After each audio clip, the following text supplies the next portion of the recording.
So, what are the challenges to discipleship in the churches today? Why we couldn't see more disciples in the church? First of all, we need to teach. The heart of the mandate of the gospel is not to make Christians, it's not to make believers, but to make obedient disciples. Core of the mandate in Matthew 28. Go and make disciples of all nations, teaching them to observe all what I have commanded. Yes. So, what is the difference between believer and a disciple? I think it is John chapter 8 verse 21. You shall be my disciples if you continue in my word. A believer is one who has come to accept his word by faith. But a disciple who fashions his life according to the word. Okay. We have to unlearn many things we have learned from our forefathers and learn from him. And then we will find rest. So disciple must be like the master. And there are three things required to be a good disciple. Okay. Number one,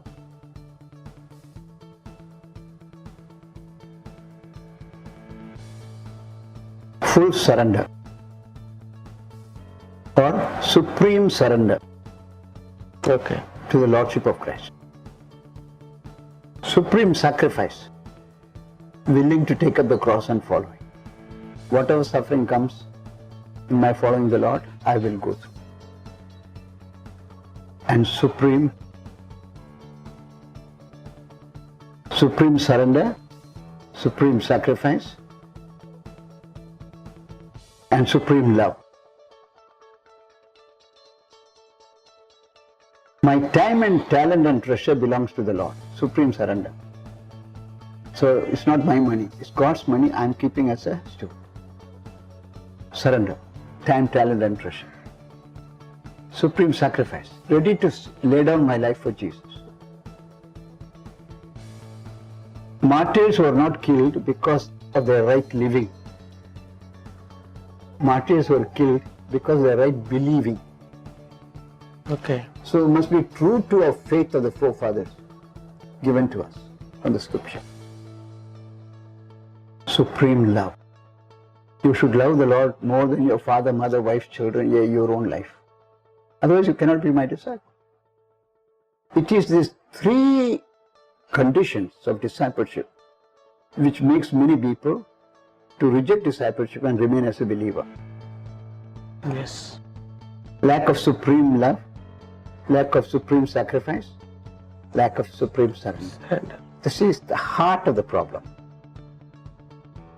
Therefore, we need to say, it's one thing to believe Jesus, one thing to obey and become like Him in following Him. And He made the cost very clear. You cannot be my disciple. You cannot. You cannot. 3 times. Yes. Where is the problem of money for the church? If people never say, this is my money. Where is the problem of people coming out to serve the Lord and suffer without grumbling and complaining? Where is the problem of conflict of loyalties if He is my supreme love?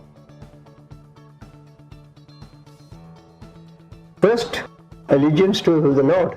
Then only father, mother, wife, my life, my children. So He must have the first place in my love and sacrifice and surrender. Yeah. This is the cost of discipleship. Justification is free. Sanctification is costly. Costly. So when people say, oh, Christian life is an easy life, become a disciple and see, find out if it is easy or tough. Only the tough ones will become a disciple. Okay. The sissy fellows will remain a believer.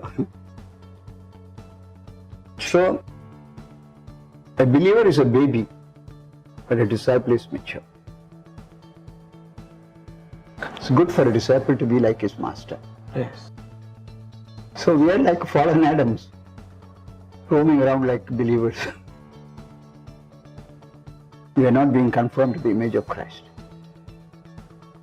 Uncle, do you think is there any problem even in the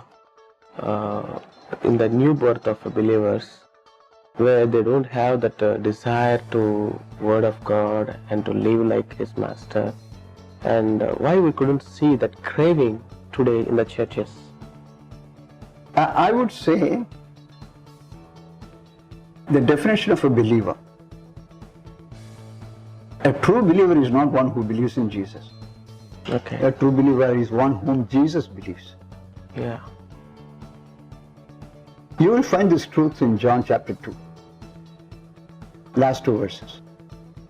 Jesus was in Jerusalem during the Passover festival. Multitudes were there.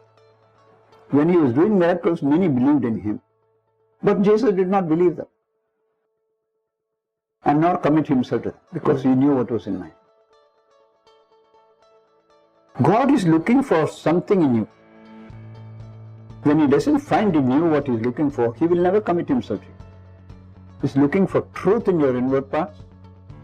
He is looking for the love of God in your heart. He is looking for repentance in your heart for being deceitful, faith in the Lord for your hypocrisy. To them he commits, then he believes. Okay. So a true believer is one whom Jesus believes, not one who says, I believe. One of such was Nicodemus. And Jesus immediately said, recognizing that I am a miracle worker, come from God, will not suffice. You must be born again. Born of the Word of God, born of the Spirit of God. Yeah. Today we have many stillborn babies in the church who have gone through the process of conception but born dead. That's a stillborn baby. But babies born alive are those who have gone through conception, 9 months, and safe delivery and born alive. What's the difference between a stillborn baby and newborn baby? A newborn baby will cry, but the stillborn baby is dead, doesn't cry. There are 4 cries in the Bible. Crying because it is alive. And what does a doctor do if the newborn baby doesn't cry? Lifts the leg up and hits on the button. So it is quickened. Okay. Sign of new birth is cry. When it cries when it is hungry, it cries when it is dirty.